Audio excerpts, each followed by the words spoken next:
Welcome, everybody. Delighted to welcome you all to this members meeting, January 2023.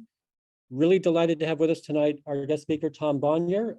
I'll introduce him a little bit more later, but maybe before we get started, just a note for folks in the room and folks that may be tuning in on Zoom.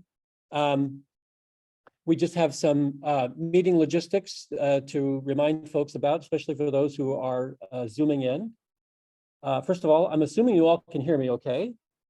Please send up a flare if you can't. But the virtual attendees are in with the cameras off. We do ask you to please stay muted. Please use the chat feature for questions. We do ask that people be respectful with their questions. Any comments that are hurtful or inappropriate, we will use that as an excuse to boot you from the room. You don't want that to happen. And this meeting is being recorded. Can't hear anything from We this will guy. post it later on to the Howard County website, and we'll, with Tom's permission, send the slide deck also to folks after. Any other information resources that we share, we will also be sure to send in any follow-up messages. So with that, just a quick note on the agenda for tonight. We're just going to talk a little bit about who we are for any newcomers. Talk a little bit about where we've been, and then Tom Bonier will talk about what happened in 2022 and what happened with, and particularly with polling and how that affected the outcome in 2022. And then we'll talk a little bit after that about where we hope to be going over the coming year or so. So really delighted to have you all with us, and thank you for taking the time. So just real quickly, who we are. We are an informal group of Howard County, Maryland residents. We came together back in 2017 because we believe in fairness, tolerance, inclusion, and democracy. We came together because we wanted to fight the hate, racism, and overall stupidity of the MAGA Trump movement. We are an all-volunteer organization, which means we operate from the bottom up. We're not a nonprofit. We don't go around soliciting for donations just to raise money and that sort of thing. We might pass the hat occasionally if we have to rent a room and that kind of stuff, but by and large, we operate on a shoestring of our own accord. And with that bottom-up approach, we operate using action teams. And so that's how we work. Let me see if I can minimize the screen here so y'all can see that here in the room as well. So what we do is we engage fully in democracy. We know that democracy is a full contact sport, and that's why we're here today in January and not waiting until like October, November of 2024, because we know that we need to be staying engaged throughout the year and in every way we possibly can. And we're organized through action teams. We have a variety of teams, as you can see on the screen, focused on defending democracy, media integrity, immigration, red to blue, climate action, education, and communications. And if you're new and you've got some idea of some issue or something you really like to focus on, please do talk to us. We're happy to do that, but again, it's bottom up. We're here to facilitate, we're here to help coordinate. We don't dictate. We don't tell people what to do. We don't try to push things from the top down. We look for the initiative to come from the bottom up.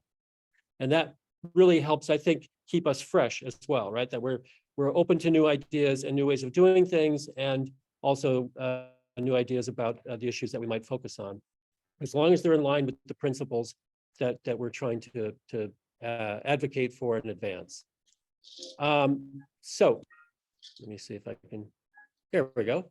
So we use three main levers of change, right? We use our constituent power. We engage with our elected officials to let them know what we think, how we feel about things, and what we expect of them, and try to lean in wherever we can to try to help move the decision-making process.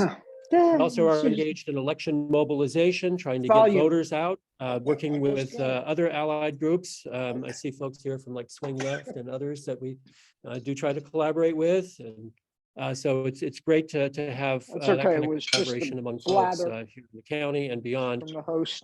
And we work to move public opinion. We'll go out and we'll do some demonstrations. We'll go out and we'll do some things to call attention to a particular issue, letters to the editor, or other things that we can do to get the word out to try to help mobilize people.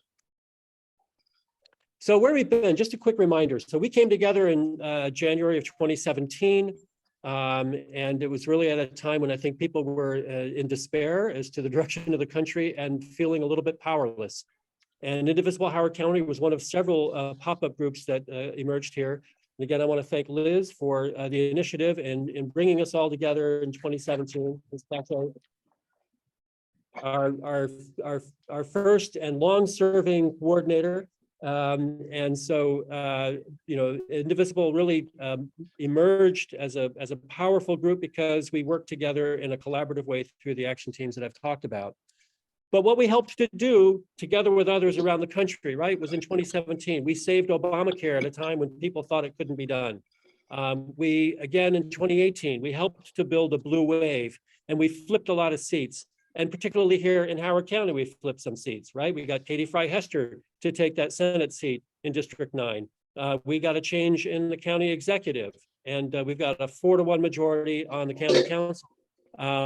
We didn't get everything we wanted, but Democrats, by and large, across the country, certainly, I think, ran the table as far as the kind of outcome that we had with the blue wave that really materialized with taking over the House. 2019 impeached Trump, and in 2020, again, we stayed mobilized. We elected Biden-Harris.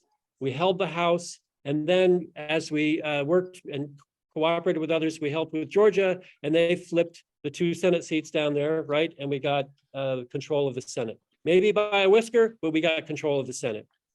Then what happened? We continued to engage, and we defeated MAGA Republicans in 2022. There was no red wave.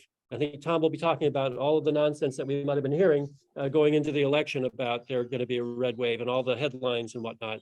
But we actually flipped seats again here in Howard County, right? We got Chow Wu and Natalie Ziegler in District 9A, right? And then we solidified our gains in other places. We didn't get everything. There was like one of the Board of Education seats we would have wanted to get, but hey, you know, we came darn close. And I think even on the county council in District 5, Joan Pontius gave a pretty hard run against David Youngman. But we still have a 4-to-1 majority in the county council here in Howard County.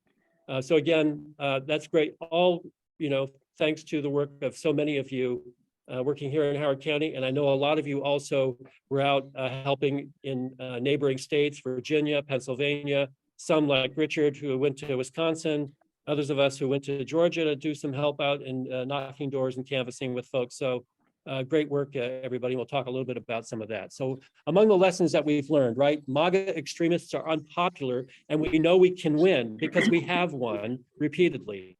And second, we found that when Democrats actually stand up and fight and deliver the goods, we win. And if you've seen what's been happening over the last couple of years, we're delivering the goods, and we need to position ourselves for 2024.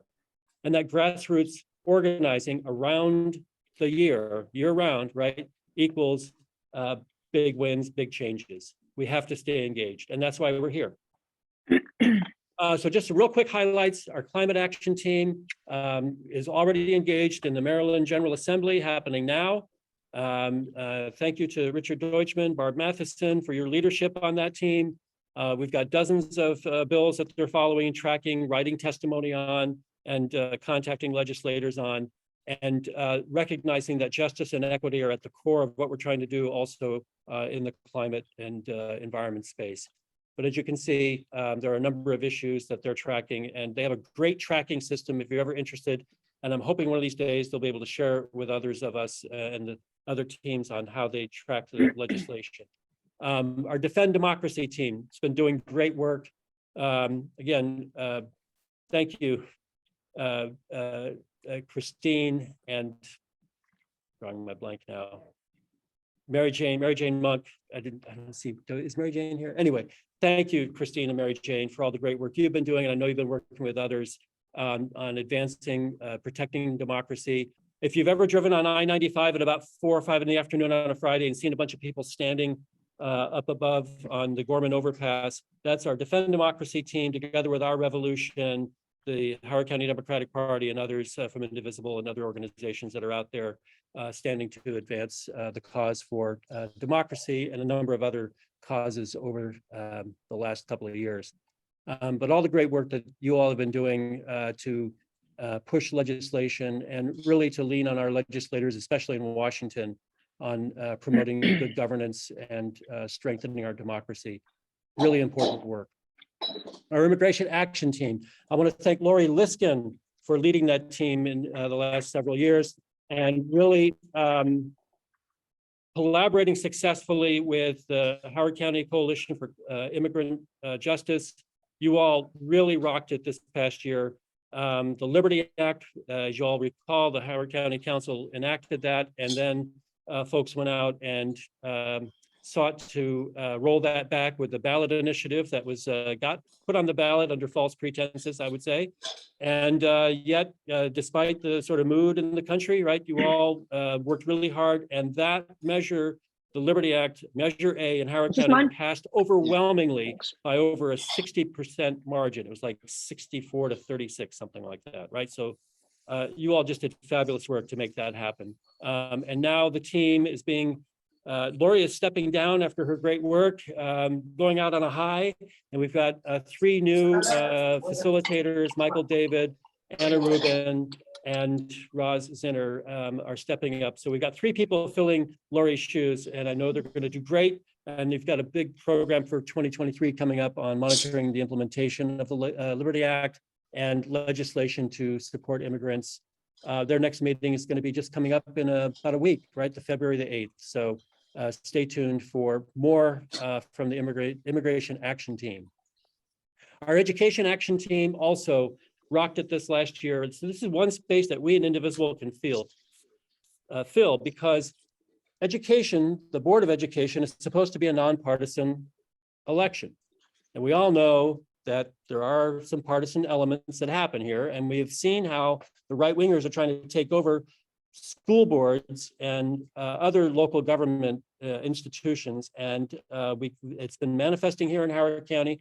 And we mobilized, our Education Action Team went out and they engaged with candidates. They did questionnaires with the candidates. They helped inform the public about which of those candidates actually are aligned with the values that we espouse.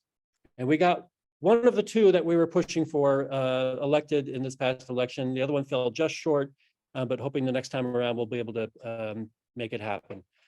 So again, thanks to Lori Chin for leading that effort. She's stepping back right now. If there are others who are interested in the Education Action Team and want to step up or who want to engage, by all means, please do let us know.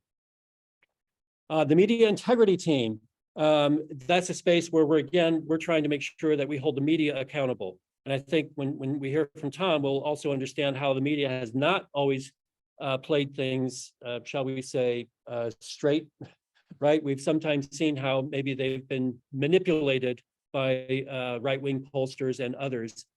So in the last year, this team worked really hard to mobilize support for the confirmation of Gigi Son, who's still waiting for confirmation. So we're going to try it again this year, round 2. We got to finish this. Later on this year, they'll be organizing a public forum on media integrity here in Howard County.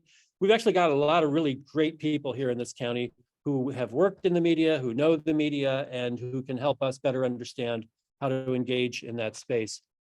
So again, thank you.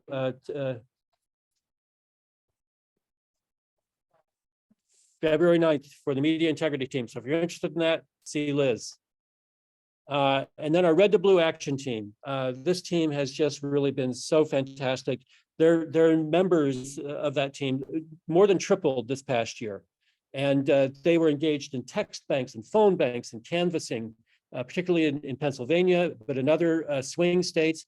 There were some 370 people involved in writing postcards that did over 17,000 postcards to voters in a lot of swing states. And then with the runoff again for Reverend Warnock in Georgia, they mobilized in a short period of time and pushed out something like 4,000 postcards to voters in Georgia. So I'd say over 21,000 postcards to voters, thanks to folks on the Red to Blue team and the Postcard Brigade. You guys really rock. And now they're focused on this Supreme Court election happening in Wisconsin, which is hugely important, because if that goes the wrong way, we could see the presidential election perhaps, shall we say, meddled with by the courts in Wisconsin. So that's a hugely important race. And our folks, again, are trying to help out our friends in Wisconsin on that front. Finally, our communications team, Sue Frankel, Judy Rice, others, Wanda Prater, Sue Imbach, and Michael and Natalie, who manage our website. You guys are so fantastic. Just really appreciate all the great work you do to put out regular updates to folks, keeping people engaged, helping people know what they can do immediately about something if there's an issue that we've flagged for them, whether it's a phone call, an email, a letter, a postcard. And you're also keeping our website fresh and informative, and really appreciate the great work of that. So if you're interested in the communication side of things and you want to help that team out, I know they can always use the help. Please let us know, and thank you to that team. And then just a big thanks to all of our action team facilitators. Everybody here is a volunteer. Nobody gets paid. We don't take a nickel for any of this. We do it out of as a labor of love, because we love our country, we love our democracy, we love our planet, and we're trying to do the best for our kids, our grandkids, and the broader community. So thank you to everybody on all of the action teams for the great work you've been doing over the years. And we have to stay engaged this year and into 2024. This is the year where we can sharpen our saw, you know, work out, maybe work off the Trump 10 or Trump 20 if you've joined me in adding on a few of those pounds, but being ready for 2024. And so we're going to talk a little bit later about some of the things we hope to do over the coming year to stay in fighting shape. So, sorry for that long introduction, but really that was just kind of the appetizer, maybe the salad, but now to the main entree here. Really delighted to welcome Tom Bonier. Tom is the CEO of the data and polling firm Target Smart. Some of you may have seen him on national media like MSNBC or heard him on NPR. He's been on PBS. He's written in a variety of national publications, and he also happens to be a neighbor, right? He lives right here in our backyard here in Sykesville. Graduate of American University, teaches political science at Howard University, and was one of the very few pollsters who kept telling us, red wave, we're not seeing it. Red wave, it's not, we're not seeing the data behind it. But all the headlines were telling us different. So Tom, delighted to have you with us. Thank you for joining us, and the floor is yours. Thank you. I will unmute. I think maybe you might have to mute. Thank you for that introduction, and thank you all for having me here. It's really great to be here with all of you. And for those of you virtual, it's great to see you. Yeah, it's great to have this opportunity. As Tim said, I've lived in Sykesville for the last 11 years, District 9A resident. Thank you all for your incredible work, not only in that district, but just seeing this impressive list of accomplishments makes me feel a lot better about the county being in very good hands. And so I appreciate everything that you all have done. The last 5 years have been, 6 years have been a challenge. I have two daughters, one at Marriott Ridge High School, one at Mount View Middle School. You know, they woke up the morning of after the 2016 election and asked me if Hillary Clinton was president, because we went to bed thinking I was pretty confident that she was going to be president. And that was a hard conversation to have. And the conversation I had with them at the time was, well, you're going to learn what it means to be activists and to help protect people who need that help, that there will be a lot of people who are at risk. And, you know, frankly, I think it was worse than most of us thought. But thanks to the work that you all and many others have done, it wasn't as bad, right? We went to the Women's March, January 21st, 2017. And I think that was their first taste of it. And there was something affirming about that, the contrast of the inauguration and that Women's March. And so, so again, I appreciate the opportunity. I have a presentation I'm going to share. I should be able to. Here we go. Let me just get the slideshow. If this will get out of the way. Yeah, let me just. Okay, yeah, if we can do it there, that's great. Yep. Yeah, if you. Perfect. So while we're getting that up, I'll talk about basically what we're going to go through here. So what I'm going to share, perfect. Thank you. As Tim said, I think we all experienced this. We lived through it, that there was this notion that there was this inevitable red wave that was coming, that was going to crash down on this country. And really the general conversation in the public media was not a question of whether or not there would be a red wave that was taken for granted. It was a question of sort of what flavor of red wave, how big would it be? People talked about, is this going to be more like 2010 or 2014? 2010 being a extensive red wave, 2014 still a red wave, but not as substantial. There wasn't even a consideration that maybe something different would happen. And part of my job is to really look at the numbers and to question some of these assumptions. And so that's what we, meaning my team and I, were doing throughout the year. And so what I want to do is walk you all through the presentation. Some of these slides I'm going to go through pretty quickly, and there's a lot of data in this because I like to show my math. Like Tim said, y'all can, we'll share the presentation. And so if you want to come back to any of these, so some of these I'm going to go through quickly. And I apologize, but I also want to make sure we have time if we can do questions at any point. So let's just jump in. One thing that this presentation, the sort of common thread between the visuals in this is every one of them except the ones that are from after election are things that I actually shared publicly. Generally, I'm way too active on Twitter. For those of you who aren't, I don't recommend it. But for those of you who are, you can certainly find me there. I generally use it to just share my thoughts and my observations and what I'm sharing in the data, seeing in the data.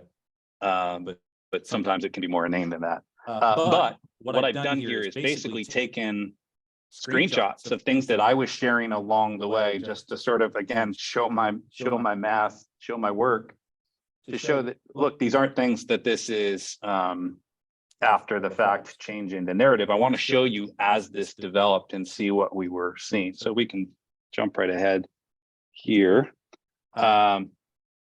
Basically, in that last slide, I talk about pre-Dobbs. I'm going to talk about the Dobbs decision a fair amount because I see the Dobbs decision. I mean, I think we all understand the impact of that. The Supreme Court decision on June 24th that effectively overturned Roe versus Wade. It was an inflection point, this election, unquestionably.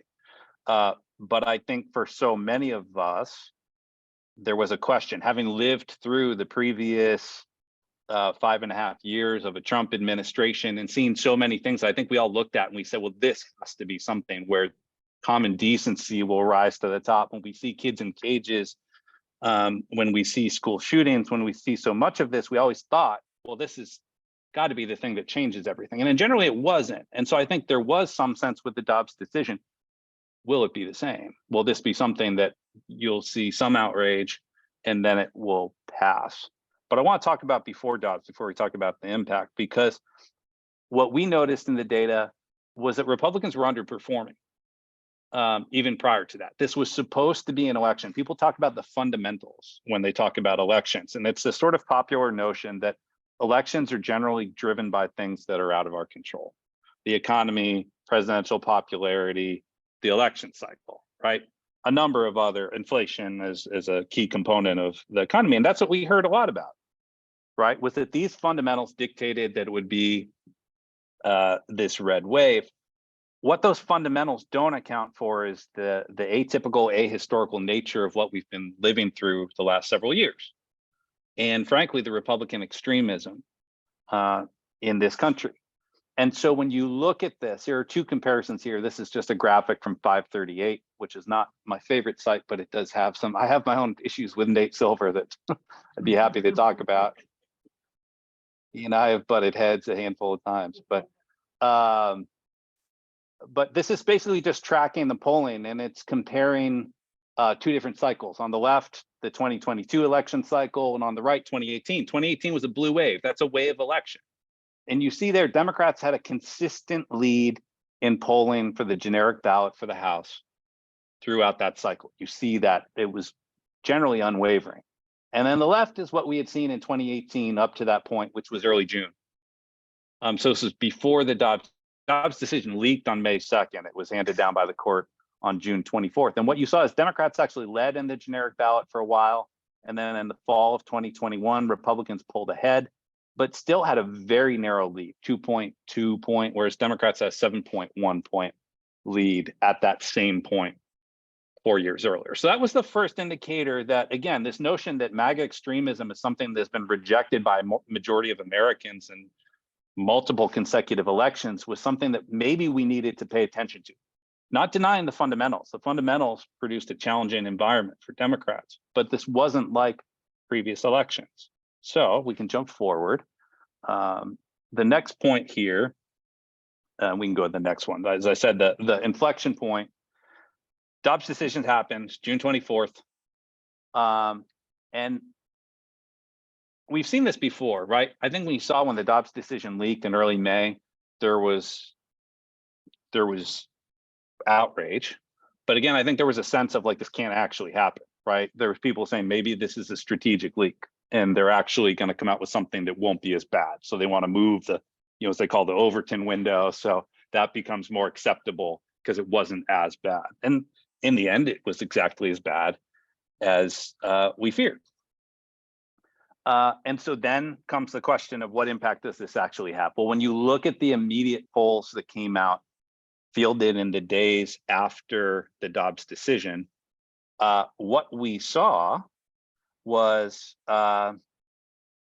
Democrats leading in most of these polls. And in fact, there was only one poll, the YouGov Economist poll, that didn't show Democrats with a lead. Now we'll bookmark this. I want to come back because as Tim said, we're going to talk about the polls. I think the polls played an incredibly important role in this election. Yes, go ahead.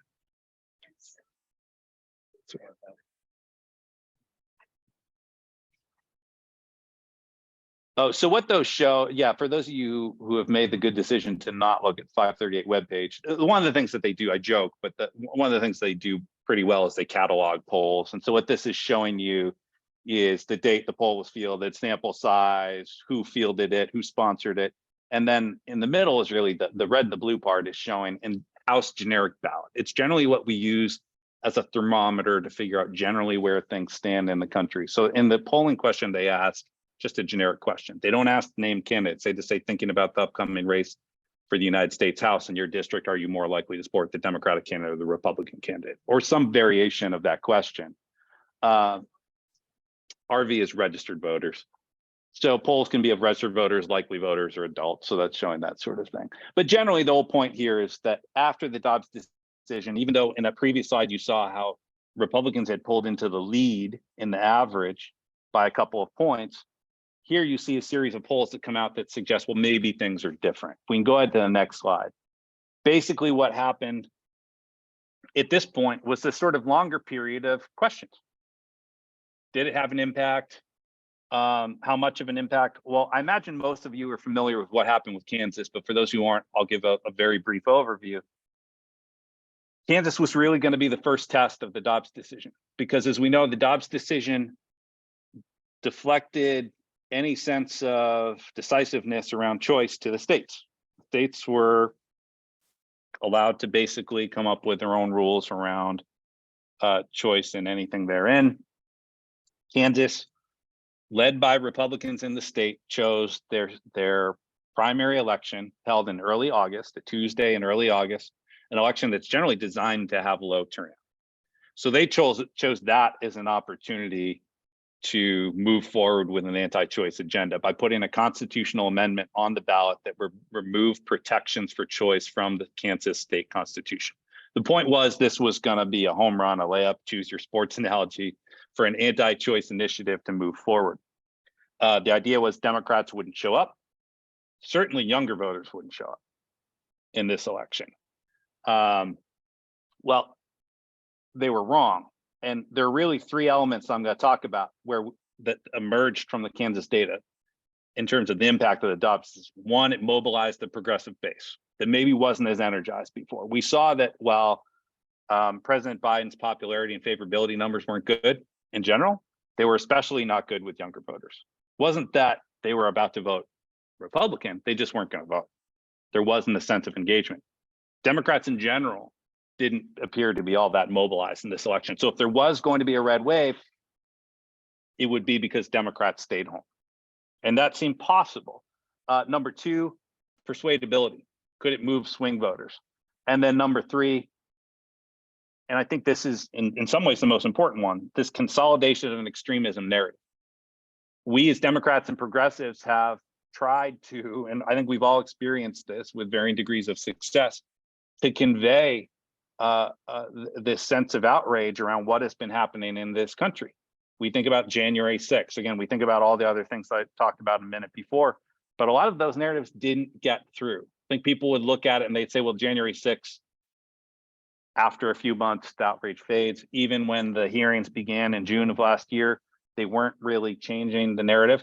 All of a sudden, the Dobbs decision happened, and you hear stories, awful stories, right, of how women were suffering, how basic health care was becoming criminalized.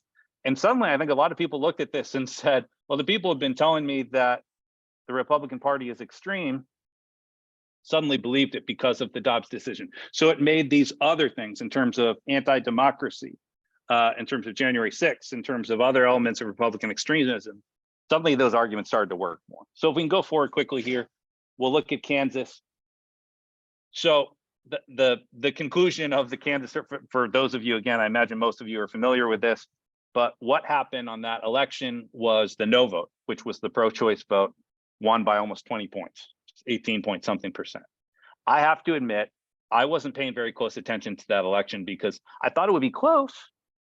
And I remember that night, I think it was August 2nd, August 3rd, again, a Tuesday evening, I was online looking at some numbers, and I saw, for those of you know, Dave Wasserman from the Cook Report, who used to be my intern, I remind him of that. He tweeted his trademark, "I've seen enough" tweet. He does that and he calls elections. Basically, when he sees an election, he decides that he's seen enough, that one side has won. He tweets, "I've seen enough." In this case, the no vote is won in Kansas. I thought, well, not surprising necessarily that it won, but like I said, well, polls closed like a half hour ago. How is it that certain at that point?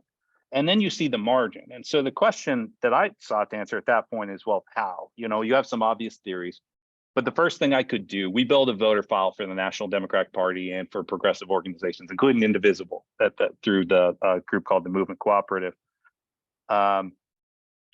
And so we have the voter data. So I could actually log onto our system and look. And I looked at who was registering to vote in Kansas between June 24th, the day of the Dobbs decision, and they had a registration deadline of about mid-July. If you wanted to vote in that August election, you had to have been registered by mid-July. And what I saw was what you see right here, and that this blue line is showing how many people were registering by day in Kansas. It's a 7-day average. And so you see just little bumps here and there, nothing big. The Dobbs decision leaks, and immediately you see a spike in Kansas. And then the Dobbs decision was handed down, and you just see this massive spike in Kansas. So you see the two elements, again, the notion of those who I think were most impacted and thought most credible. And then when it came out, basically the rest. The most remarkable thing about this, and something I said, I wrote in early September, New York Times op-ed about this, and I forget the headline, which I didn't love, but it was the one part that was non-negotiable.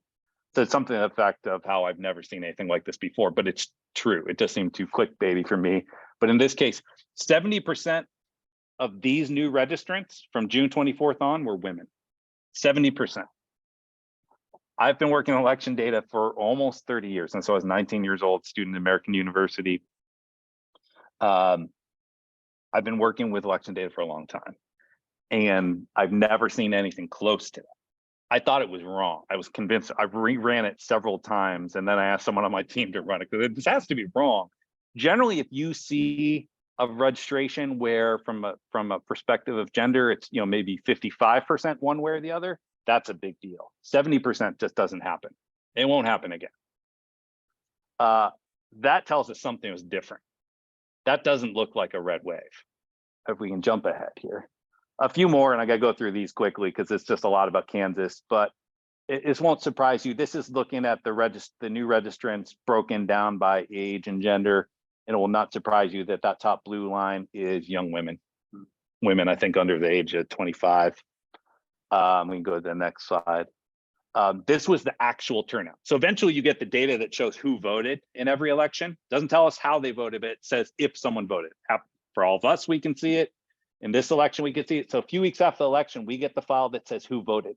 So what these blue lines tell you is what percent of each group voted in this Kansas election. Now, again, these primaries usually turnout would be in the 20% range. It was in the 40s. Overall, it's huge. But if you look at the left side there, the left half, that's women. And you look at this, again, you want to talk about something that's unprecedented. Women under the age of 25 voted at a higher rate. In fact, if you took all men together, don't take the age breaks, just say all men. Women under the age of 25 voted at a higher rate than all men in Kansas. Again, you want to talk about something that's never happened before, and probably not happen again, that's it. But that tells you there's, again, for a red wave to happen, Democrats need to stay home. Well, they came out in this case in Kansas, yes. Yes. Yeah, so that's saying that in that case that 45 point, I can't see the exact number, 45% of women under the age of 25 who are registered to vote in Kansas voted in this primary election for this constitutional amendment. Okay, we can jump ahead.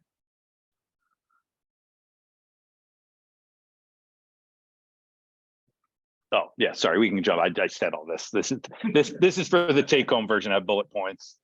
Okay, so then the next question was, well, what impact does this have nationwide, nationally? What's the impact here? And so we started looking at voter registration data. Again, as I said, all these graphics are things I shared at the time. I haven't changed them. So if they look a little rough, I apologize. Literally, a lot of times after the kids go to bed, the way I wind down for the night is different than a lot of people. I look at election data, and then I make bad graphics in Excel and share them on Twitter.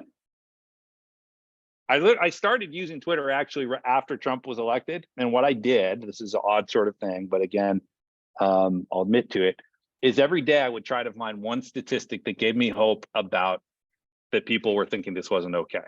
So generally it was looking at registration data or turnout data, and I would share it on Twitter. I'd had a stat of the day, and literally each day I would tweet out and say just stat of the day. And that's what got me engaged there, and the habit has not entirely gone away. But so what you see here is Kansas was at the bottom. This was the gender gap. Again, it's that 40-point gender gap, 70-30. And then you see in other states, Wisconsin emerged with a big gender gap. Again, not nearly as substantial as Kansas, but a 17-point gender gap is huge. But then you look at like New York, no real gender gap. So we started to develop a little bit of a theory here. And a lot of this is talking to people. I talked to my friends, talked to organizers. I'm a member of SEIU Local 500 because of my work at Howard University. I talked to people with SEIU 1199, which is one of the biggest locals. They're out of New York, but they're all over the country, one of the most progressive unions in the country, and talked to them about New York. And the general theory was, and this isn't that groundbreaking, this was a function of to what extent you viewed choice as truly at risk. In New York, there wasn't a credible threat to choice. In Maryland, there wasn't a credible threat to choice. In places like Wisconsin, and certainly in Kansas, where you were literally voting on a constitutional amendment, it was. And so this pattern developed. We can jump ahead to the next slide. This is the country. This was a little bit further on. This was, I think, in late August. And so you see this now, places like Michigan, I took Kansas off it because it blows the scale, but you see Michigan and Pennsylvania with the biggest gaps. Great predictor. I mean, Michigan and Pennsylvania were two of the brightest shining stars in the election this year. And then you see some that were lower. Wisconsin by that point had dropped, which is sort of weird, but Wisconsin, I won't get into the weeds, but voter data in Wisconsin's a little bit weird. They don't have age reliably and they don't have gender reliably. But here's what stands out. I should explain this. So the blue lines are the gender gaps among new registrants in the 2022 cycle. The orange lines are the gender gaps at the same time period 2 years earlier. So the question was, people might look at it and say, well, what if women just register more closer to the election? And we're getting excited about something that always happens. Well, the reality is, as you would think, you see those orange lines, the gender gaps, there's generally no pattern, and they're generally quite small. But what we could say is in 2022, what we could see is that all but 4 states actually had a bigger gender gap in registration after Dobbs, more women registering. And the 4 states that didn't, Vermont, Georgia, South Dakota, Oregon, you know, part of that, there are some confounding factors as well. Some of these states, Georgia is an automatic voter registration state. Most people are already registered to vote, it can be. Nevada, similar. But it was again clear that the Dobbs decision was having an impact around the country. So if you believe a red wave is coming, this is another confounding factor. We can jump ahead. Oh, yeah, well, this, the pointer. Oh, perfect, thank you. Okay, here's another thing.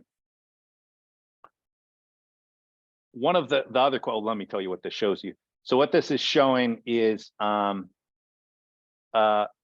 gender gap in voter registration nationally before the Dobbs leak, between the leak and the actual decision, and then how many weeks out. So in the first week after the Dobbs decision, 2, 3, 4. So you see the biggest gender gap, not surprisingly, was immediately after.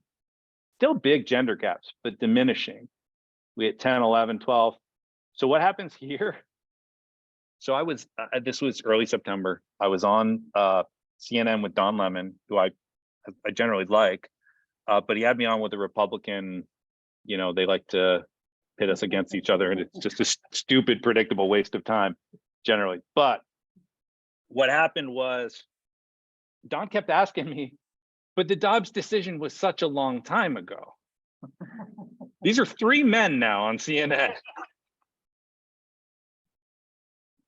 talking about this notion that, well, yeah, but you know, half the population lost a fundamental human right so many weeks ago. Haven't they gotten it over it by now? He didn't say those words. To be clear, he did not say those words, but he did ask that question. Well, yeah, I mean, look, to some extent, the people who were going to register it because of the Dobbs decision had. That doesn't mean that it's no longer important to them. It means that people were impacted by it. But what happens here? Lindsey Graham introduces national federal legislation to ban. So if one of the questions was, right, this sort of dichotomy of is choice important in a New York versus a Michigan, well, it makes it more relevant. It doesn't make in the end, it didn't make a huge difference in states like New York, but suddenly it made it more relevant kind of everywhere. And so that's where you see the numbers start to go up again. A few more registration slides. Now I want to talk about the polls, and I've already gone on too long, but we've got lots of good data here, so we can skip this. This is just enough. So here's the thing. Other big question again about a red wave is it's engaging women. We saw that it was engaging younger women in Kansas, but would it have an impact nationally? So this is looking at the percent of registrants that were in the blue line, young women, the red line, young men. And so you see this is by date. You see a little spike around the Dobbs leak. You see a big spike. Now, interestingly, the big spike after the Dobbs decision was only young women, young men. And this is what we saw again nationally. We saw this developing in states. Young men were slower to catch on. To their credit, they finally did. Hopefully listening to the women in their lives. Speaking as someone as grew up in a house with me and 3 women and now live in a house with me and 3 women, I've learned that's where the wisdom comes from. And so you see men actually now following the same pattern as women, slightly below the pattern of women, but still, as we got closer to the election, young voters engaged substantially. We'll go to the next one. This one's gonna be a mess. Again, this is just stuff I tweet. This is Microsoft Excel, so I'm not a data visualization expert. But what I did is I overlaid again 2 years earlier to again test the theory. Well, young voters, they must register closer to election day. Well, you recognize this pattern. This is the one from the last slide. This one is 2 years earlier. There's no real pattern. Young voters don't necessarily. There's a little bit of uptick as you get closer to election day. Everybody tends to register more as we get closer to election day. Younger voters aren't all that different. Okay, So again, what that tells us is, yeah, young voters are being engaged by this issue. Okay, the next element here was early vote. Now we actually have people voting. In the end, over 50 million people voted before Election Day. So it's a really rich data set. So our team at Target Smart, we get every day, actually twice a day, data file that shows us everyone who's voted across the country that day since the last update. Again, we don't know how they voted, we just know if they voted. But from a strategic perspective, it's a huge advantage. We do know that Republicans have largely shunned early voting because President Trump told them that mail voting was fraudulent. It's one thing I'm happy he did. A huge advantage for Democrats. If you can, as a campaign, and you all having done the work, you know, if you can check someone off your list and say they voted already, you're focusing on a smaller universe now. Same amount of resources, but fewer people. Republicans had to get it all right in one day. So we'll go ahead. I just want a couple things on early vote. Here, I'll share you. We can skip this one. So first thing was looking at vote by mail applications and wanted to see if there's going to be a gender gap there. And what we see here is a comparison of blue 2022, orange 2020. And what you saw in a lot of these key states, women were requesting ballots at a higher rate. Georgia, Wisconsin, Pennsylvania. These are just the states where we had that data early on. So initially seeing higher engagement from women. So it wasn't just registration. I would get that from a lot of reporters too, was, well, they're registering to vote, but are they actually going to vote? Because they know I don't know. I have to say I don't know.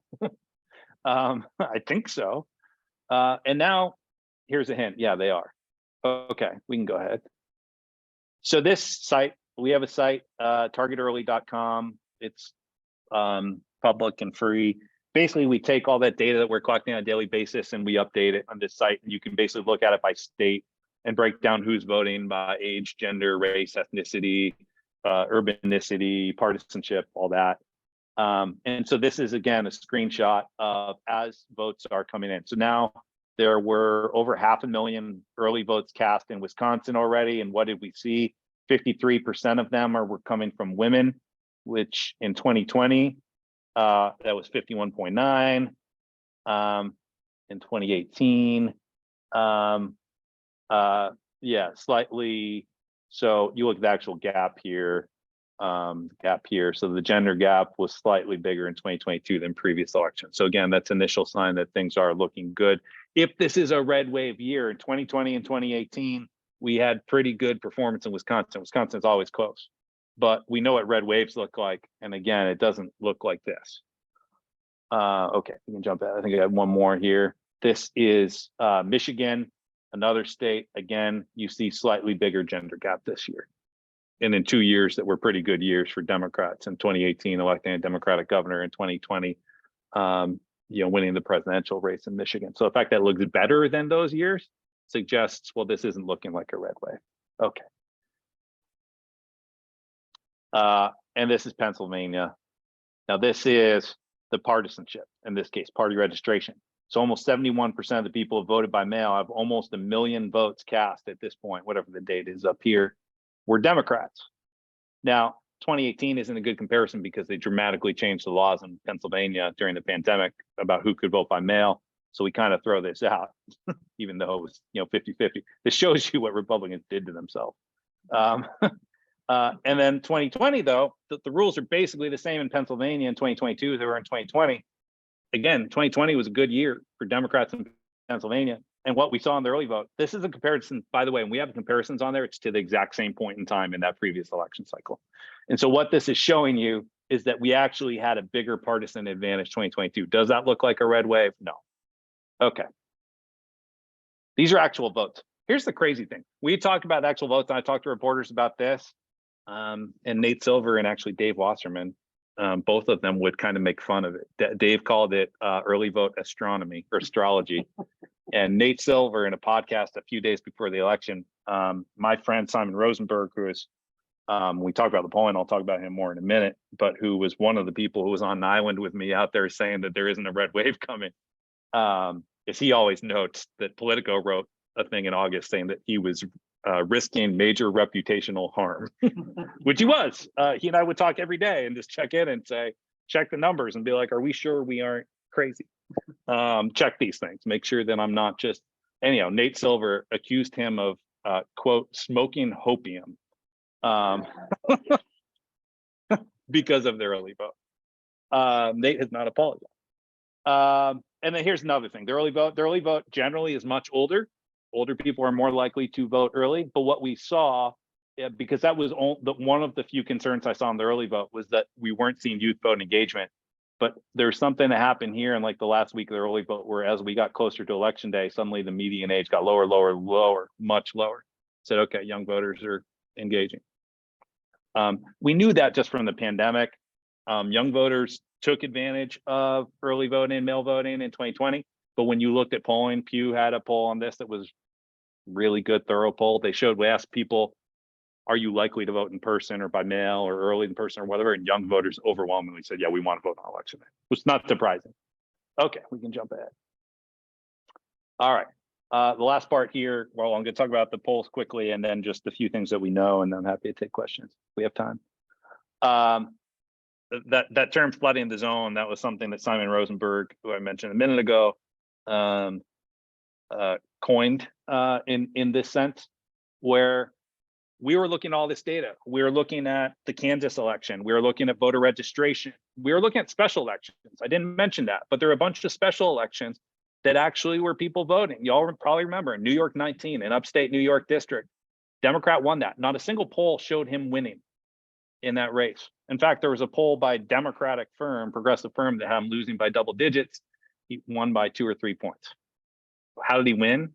Democrats came out, especially Democratic women, especially younger Democratic women. And then Democrats won a special election in Alaska in the congressional race. So all that data, and then you throw in the fundraising data, the Democrats were outraising Republicans. You combine that all together, none of that looks like a red wave. The only thing that looked like a red wave was what we were seeing in the polls. And so we had to look at the polls more closely.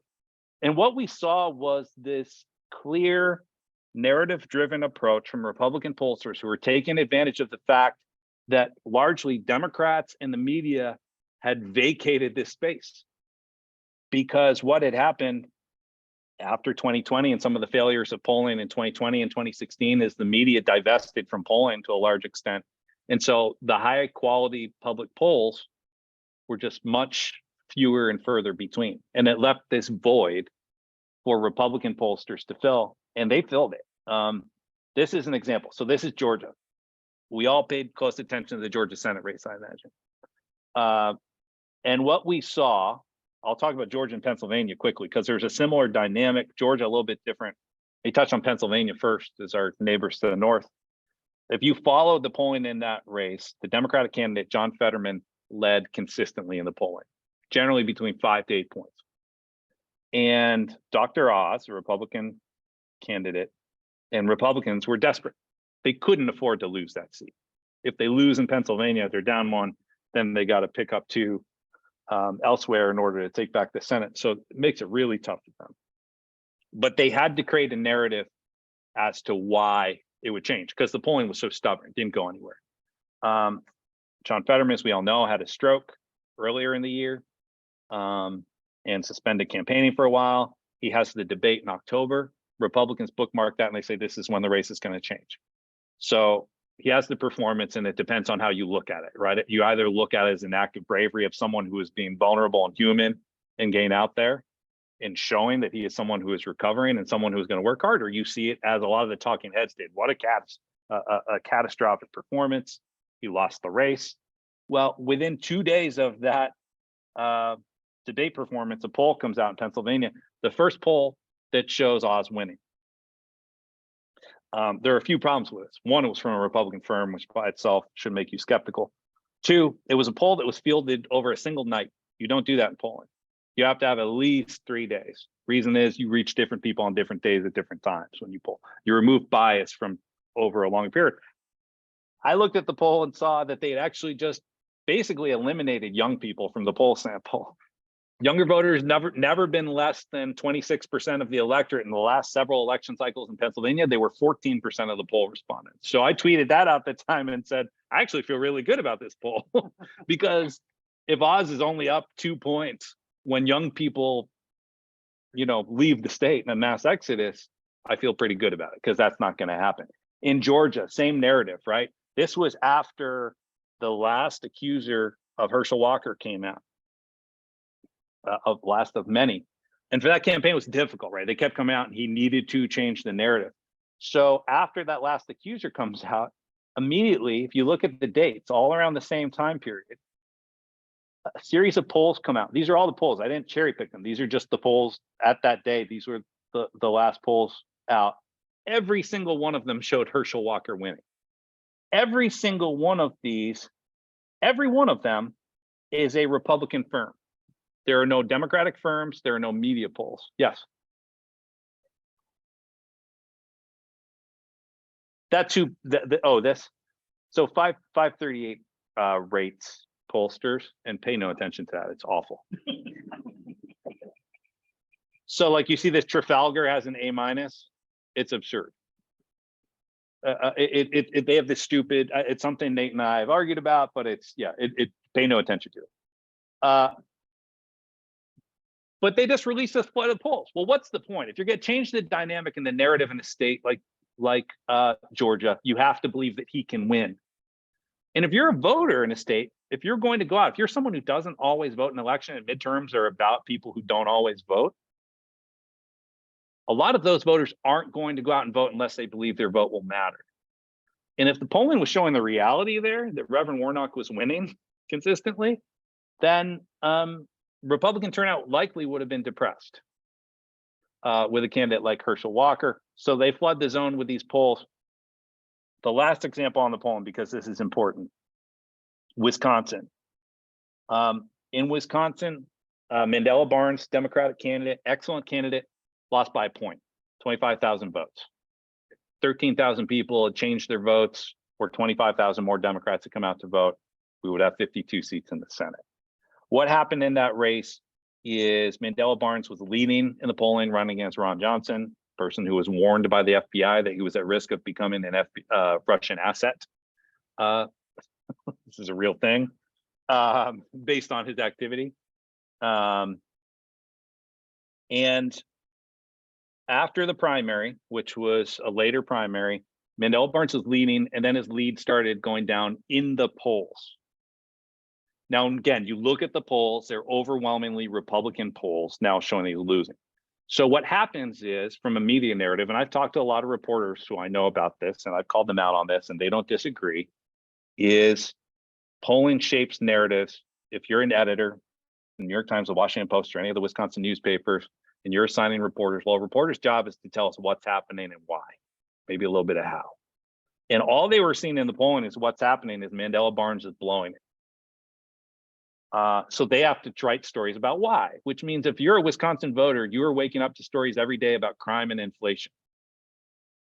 And we saw that nationally, right? You can see that there's the people charted this out. You can see how in general, and this wasn't just Republican outlets, this was MSNBC too, that the number of stories about crime and inflation spiked. They got more and more and more as we get closer to election day, and then election happens, and suddenly it's not a story.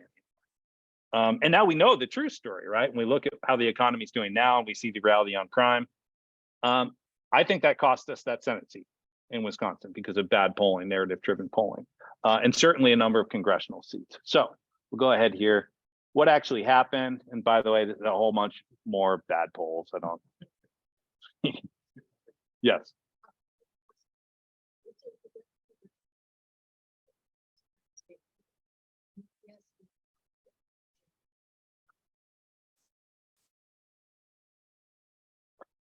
Yeah, I mean, it's a good question, and I could talk about polling in general forever. I won't do that tonight, but I'd be happy to bend anyone's ear in the future. But in the end, it's no secret that polling has been challenging, especially going back to 2016 and the failures of the polling that showed that Hillary Clinton was going to win easily. You know, in the end, the national polling was actually pretty accurate, right? She won the popular vote nationally by a wide margin. It just wasn't right in a lot of these key states. And then in 2020, again, the polls had a Democratic bias. And so to that question, at that point, it was actually, the theory was Democrats were just much more willing to take polls. And they talk about the shy Trump voter, right? Trump voters who were feeling marginalized were not taking the polls. Democrats were more likely to be home during the pandemic. So everyone sort of assumed, and that's the other important point about these polls is, and this isn't just the media, but it was the media, but it was campaign operatives on both sides. It's why you saw Democrats going on cable news talking about how a red wave was coming. And it was because crime and inflation. You saw Mayor Eric Adams in New York talking about that, right? Before the election, we're going to lose because we don't have a good message on the economy and crime. That was problematic. But what we were all doing is looking at the polls and then assuming, well, they're still going to have the same bias that they had the last couple of cycles. So the polls, even though they're showing a pretty close election in general, we'll probably do 3 or 4 points worse because that's how the polls did in previous elections. In the end, the polls actually had a Republican bias this time around. The polls over predicted Republican support. A lot of that was because pollsters were putting their finger on the scale and they were trying to make the poll samples more conservative to account for the bias that they assumed would be coming. It was a bad move. Okay, we can jump ahead of this one. This is everything I talked about a few minutes ago, but the point is you had all these different checkpoints that you could look at and say, where's the intensity? Where are the independent voters going? Is there a red wave coming? And if you looked at all of these, you don't need me to read them for you. One of my pet peeves is people who read PowerPoints verbatim, so I'm not going to do that. But all of them showed an advantage for Democrats, except the polls, and it depended on which polls you believed. And the polls that favored the Republicans, when you pulled back the surface and looked under the hood, were so absurd that you knew they were problematic. So, a couple slides here on what happened, and then I'll wrap up. There were some myths that came out immediately after the election. In the couple days, there were some people who basically were very wrong, which there are a lot of people who are very wrong leading up to this election from a pundit perspective. But they wanted to say, well, I was wrong, but here's how I was right. You know, I might have been wrong that Democrats were going to lose, but here's how I was right. Democrats only won because, you know, young voters, voters of color, Democrats in general stayed home. But Democrats won because Republicans swung over and independents swung over. And therefore, my worldview is accurate that Democrats need to stop appealing to progressives and start appealing to white working class voters. That's a paraphrase, but that was a myth. This was something that actually got out there. Was young people didn't show up, Democrats didn't show up. It was a quote +5 Republican electorate. We'll talk about what actually happened, so we can jump ahead here. When you look at this midterm election, it looked a lot more. When you look at turnout, it looked a lot more like 2018 than it did 2014. 2018 blue wave, 2014 red wave, and in some places it actually looked bluer than 2018, which is remarkable because 2018 was the largest turnout in a midterm election in over a century and the best Democratic turnout in a midterm probably ever. And this was a midterm with a Democrat in the White House. Whereas I mentioned at the very beginning, if Democrats just lost the average number of seats based on those fundamentals, we would have lost 43 seats in the House. We did not do that. We did underperform in places though. So we go to the next couple slides. The youth vote. This is, and I took this from John Del Volpe, who is a good follow on Twitter. He's from Harvard and specializes in the youth vote and studying it. And this shows you youth turnout in previous elections, and you see how unusual 2018 was. Here it is. That 33% in 2018 voted, way bigger than any midterm ever. So some people after the election were saying, well, the youth vote wasn't as high as 2018, so young voters didn't really come out. Well, gosh, highest turnout ever, second highest turnout ever, which is what we're seeing now. We can go to the next slide. We're just beginning to get the vote history in to see who voted in these states. But when you look at the youth vote share, this is very light. You can barely see it, but that's 2022. So you see in places like Washington State where Democrats won a surprise House seat that wasn't on anyone's radar. Youth vote almost matched 2018. In Oregon, big success in the governor's race there. Youth vote almost matched. In Nevada, obviously incredibly important, that Senate race. We did lose the governor's race there, but by Catherine Cortez Masto holding on in Nevada, it was key to being able to hold on to the Senate. The youth vote was actually substantially ahead of 2018. Yes.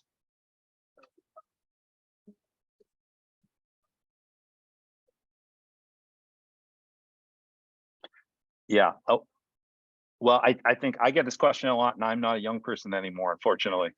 I will say, I do think we tend to oversimplify voting decisions in general, and especially the youth vote, and try to turn them into single issue voters. And I think you're right.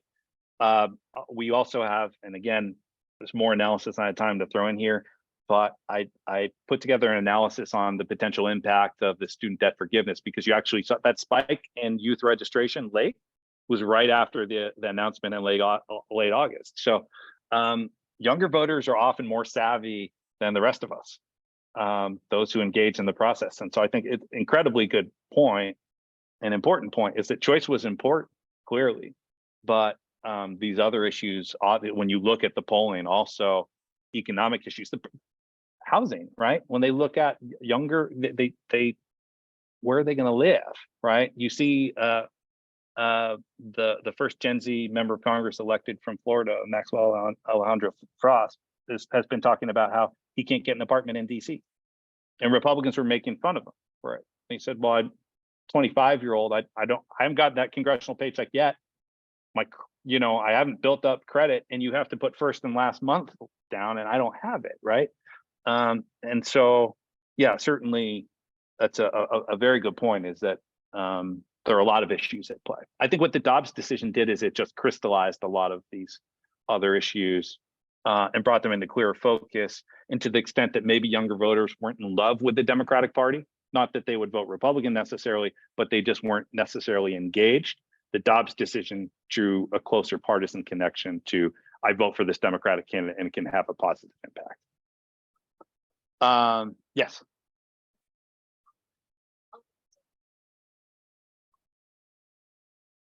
Yep.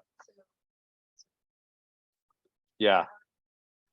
Yeah, it's a great, and we can actually go ahead here because I got a map on the last slide, I think. We'll skip that. That's just partisanship. Here's the map. The map is showing difference in, so blue areas, the areas that got more Democratic in between elections, red, the areas that got less Democratic. And you see this was the least nationalized election we've had in generations, which was one of the flaws in terms of the analysis, because those states are the biggest states in the country. And so if you look at them, they would impact any national numbers. And so Florida and New York, I think there are two different things going on there. Again, in New York, it was the notion that there wasn't a connection seen to voting in any difference on issues like choice, right? And again, this is what, talking to organizers in New York, they heard from people that they one of them was telling me how they would hear again and again and again. They would say, well, if you elect Lee Zeldin, who is the conservative Republican running for governor, he's going to take away a woman's right to choose. And people just say, I don't buy that. It's not going to happen. Democrats control the state legislature in New York, and they said if it does happen, we'll get rid of them, right? So in those places, it looked much more like it would have looked like in a quote normal midterm with a Democrat in the White House with very low approval ratings, high inflation. Those other concerns were able to rise to the forefront. And how did Democrats lose in New York in those congressional seats, which was really what cost us the House? Democrats didn't show up. Democratic turnout was awful. I mean, even here in Maryland, right, where we had a historic success in the governor's race, while Howard County, Democratic turnout was pretty good. Statewide, Maryland, Democratic turnout was not good in Maryland this year. Again, blue state, but Democrats were just not engaged. In a place like Florida, a redder state, I think part of that is just about how Republicans have frankly controlled the issue and message environment. Simon Rosenberg, and my friend and partner in crime in a lot of this analysis, something he says repeatedly these days is Democrats need to get louder. We have a good record to run on, but in places like Florida especially, we don't have a bench there. If you're a Democrat in Florida and you look at, well, who am I going to vote for? Is it Charlie Crist, who used to be my Republican governor? That was our Democratic nominee for governor. It was not someone who was, look, I love when Republicans switch over, right? We need to make space for them. But that was not someone who was going to fire up voters. So we need to control the issue and message environment. My point is, Democrats in Florida didn't believe they had a chance, and Democrats in New York didn't believe it mattered. Kind of the same thing. So I'll leave y'all with this, or close with this, because it was interesting. I looked at your takeaways from all the wonderful work you all have done. It's very much in line with what we saw in this national data, right? It's that organizing matters, and that people need to believe that their vote is going to count. They need to see how it's connected to something that matters to them. And this is going to be my humble brag of the night, but we worked for Stacey Abrams, which is, we did polling for her, which is not a humble brag, obviously, because she lost. But I've worked with her for the last 8 years since she was in the State House. And she was kind enough to speak to my students at Howard University a year or two ago. And one of the students asked her, how do you persuade voters? How do you persuade people in this polarized environment? And she said, and I'll paraphrase, I remember this first line. She said, well, I've never won an argument, which I get.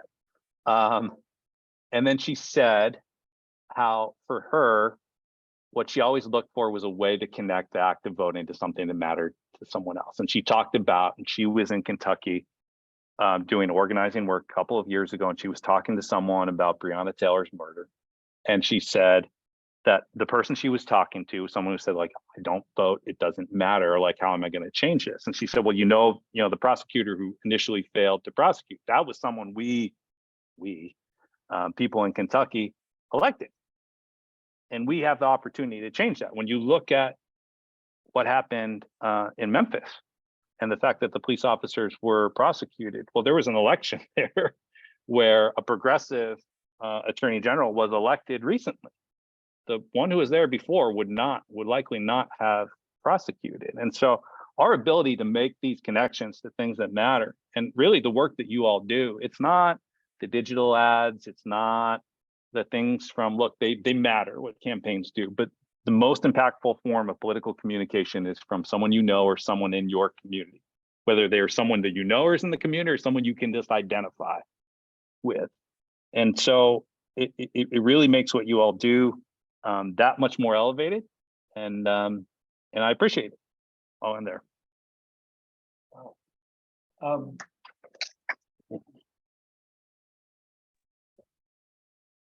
Thank you so much, Tom.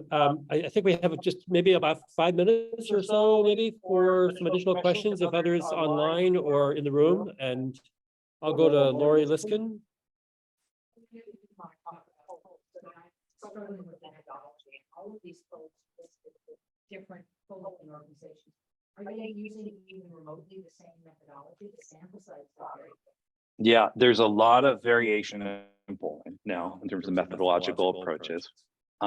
There's no real consensus about, when we talk about the error from 2016, there was a theory afterwards, again, that it was basically that they weren't controlling for educational attainment, which had become, especially among white voters, a really important predictor. If you were a less educated white voter, you were more likely to vote for Trump. If you're more educated, you weren't. And that wasn't something they were weighting in polling. So they thought, oh, we fixed it. We'll weight by education. And in 2018, the polling was okay, and they thought they'd fix it. And then 2020, it was off again. And they said, well, we thought we fixed it. And so they came up with more theories. But basically, the whole process, they went through a very thorough process to try to answer that question. And the experts, American Association of Political Opinion Research, came out and said, we don't have a good theory about why the polls were wrong. And so what you've seen is a lot of people trying different methodologies. Our polling team has had good results. And one of the things we do, to your point, is we use what we call multi-mode polls. Every mode has a form of bias. If you just call landlines, you're going to get older respondents. If you just call cell phones, you'll get slightly younger. If you just do online, even younger. But even those have their bias in terms of race and ethnicity and educational attainment. So you really have to try everything. And so we do text to web surveys. We even do things where you mail a postcard with a QR code someone can scan and it launches a web survey. But it's hard. And polling will always have bias. In the end, what campaigns need to do and what the public maybe can do is focus less on the who's winning and more on the dynamics that the poll is showing us about what people think, what they care about, what issues and messages resonate with them.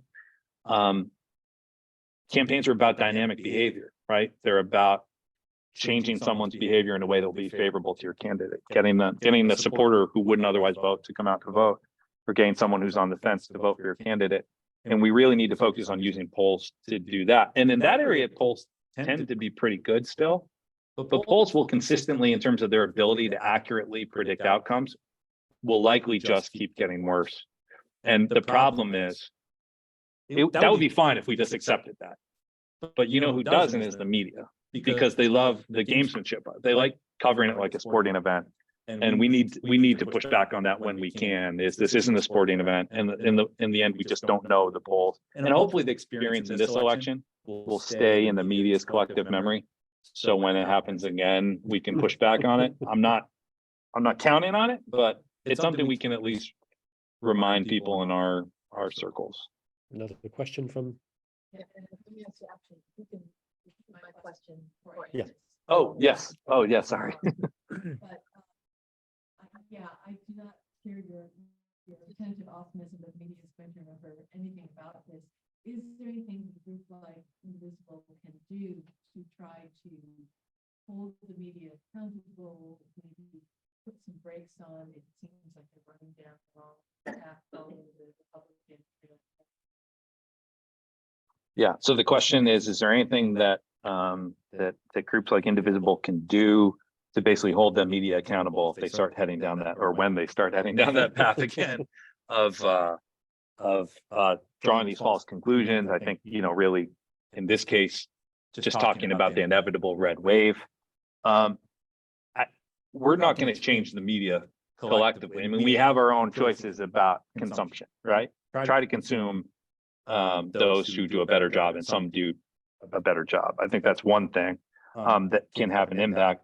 But what we can change is how people around us internalize and understand that information, right? I'm not gonna be able to convince Chris Hayes to see things differently, and I think he's good, but one of many people who draws false conclusions and did around this election.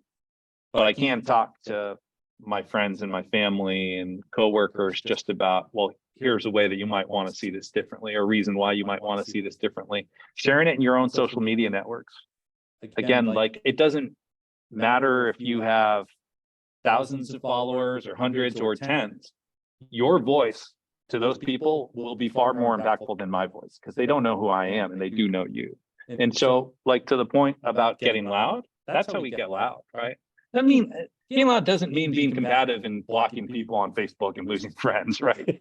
But it's engaging people with a way that can be caring and thoughtful, but also pushing back gently when you have that opportunity, and sharing resources. There are more resources out there now too. And there are more outlets that are providing good information. And so definitely sharing that is helpful. any more questions? Either online or? One more online. Yeah.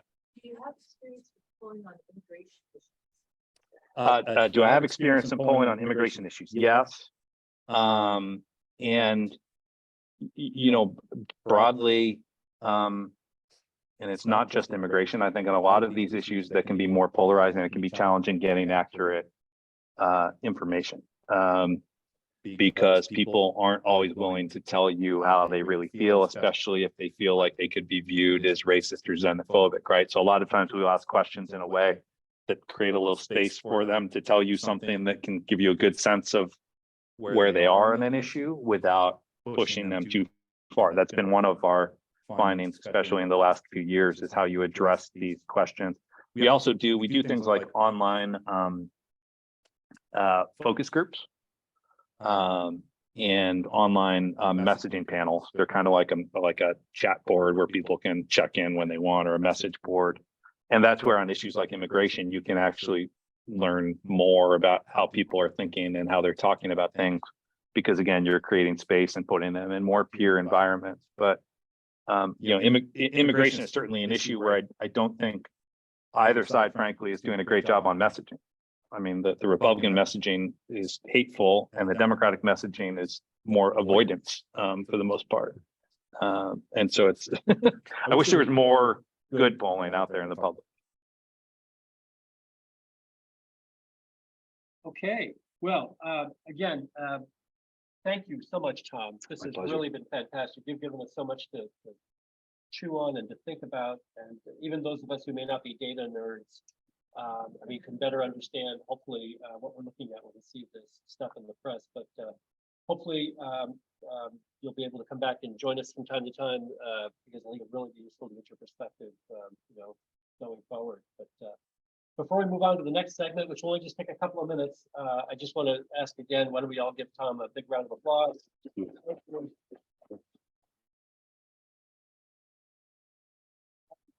What's funny is I was already following Tom on Twitter, Tom and Simon Rosenberg and a couple other folks, and I was really encouraged every time I was seeing your tweets. And I had no idea that you were local. And then when you tweeted one day how you were happy to go out and vote for Katie Fry Hester, and I thought, whoa, what? That's District 9 right here in our backyard. So I reached out to Tom, sent him a message to Twitter, like, hey, would you maybe want to talk to us? And anyway, so I was, here we are. and I was so excited to get that message because as I told Tim, I've like, it's the one area where I haven't been able to engage is right where I live. And so it's sort of weird that I've had the opportunity to be around the country and work with Democrats sort of everywhere and not in my own backyard. So it was wonderful to be able to make that connection and hope to do more. It's great to have the homegrown talent here. So thank you. So where we're going to go now, right? Some of you may have seen Indivisible National has put out a new Indivisible guide on defeating MAGA. And one of the things I love about Indivisible is the practicality of it all, right? And just a couple of things I wanted to highlight if you haven't already read this. Oh, and I just did make sure we do have a little show and tell here. It's very thin. Just a few pages. It's really, and it's a good rate. It's well done, as we come to expect from our friends in Indivisible National. But among the things we should be looking at is how we can spotlight the toxicity of MAGA extremism, right? And really, for us, and this goes to Tom's point about getting loud, right? We need to push our Democratic electeds to mitigate the MAGA harm, but also stand up and fight for democracy, fight for our freedom. We're talking, I mean, it really just kills me the way Republicans have wrapped themselves in the flag all these years and talk about freedom while they're taking freedoms away from us, whether it's freedom to vote, freedom of choice, and just the debt burden that we're putting on kids. Is that really cultivating freedom? I mean, it's just really incredible. And also on delivering for the economic well-being of ordinary folks like ourselves. And that's one of the things I think what Tom you were pointing out, the change in the voter registration after the young people saw that there was this debt relief, if you will, for student debt. So anyway, that's one of the things we need to be doing, and for ourselves also to drive the narrative. We can't be held captive and always playing on the Republican side of the field because they want to set the narrative. We have to set the narrative too. And for us, it's also about peeling away voters. We can't be focusing on changing the minds of the extreme MAGA Republicans, right? And especially the electeds who are so fully bought in and vested in that kind of wackadoodle mindset. We really need to be looking at the folks that are, ready to be peeled away and energizing our own folks, to your point, Tom, about like really speaking to our values and framing the issues. And in my view, when we talk about democracy and freedom and economic well-being, we're talking about traditional American values. I mean, there's nothing more American in my view than those things, except maybe apple pie. But so that's what we should be doing. So going forward, if you're online and looking, or you can see on the screen here, go to our website. Just click on the part on events, and this again, this is the website IndivisibleHoCoMD.org. Click on events. You'll see our action team meetings that are listed there. We've got all kinds of other really good information resources there as well. Again, thanks to our comms team for keeping this alive and vibrant. And if you want to get plugged in, I invite you to reach out to us if you're not already plugged in with an action team. If you have an idea for a new action team that's aligned with our values, happy to talk to you about it. But we really do want this to be, again, consistent with the bottom-up kind of energy that we have and that we need to mobilize. So watch this space going forward. Our plan for the coming year is we're going to look to have a speaker 1 month, and then maybe follow it the next month with some kind of a workshop or capacity building where we can sort of sharpen our tools, right? So if you've got subject areas that you're interested in, you want to know more about, or if you, for example, if we want to have a speaker to come in and talk about ranked choice voting or other things that might be of interest to you, by all means, please let us know. This is the opportunity for us to sort of strengthen our knowledge base, strengthen our skill set, and be ready to swing into action as election season heats up again.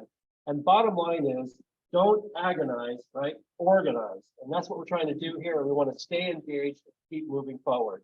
So please, if you haven't already gotten onto our mailing list, here are your contact points here. Really look forward to continuing to work with all of you that are here and online. And I would also just once again reiterate the call to action. Elijah Cummings was a real presence here in Howard County. We all loved him so much, really miss him. And talk about somebody who was like so passionate about speaking up for and defending democracy and reminding ourselves about what we are doing here and why we're trying to do it. I just can't think of anybody more compelling than Elijah Cummings to convey that message. So that's what we're all about. Thank you again, Tom. Thanks, everybody. And we're going to sign off from here at the Miller Library. Come join us next time if you're able to. Otherwise, join us virtually. Hopefully this hybrid format works for us. And thank you to Liz and everybody else for making this work tonight. All right.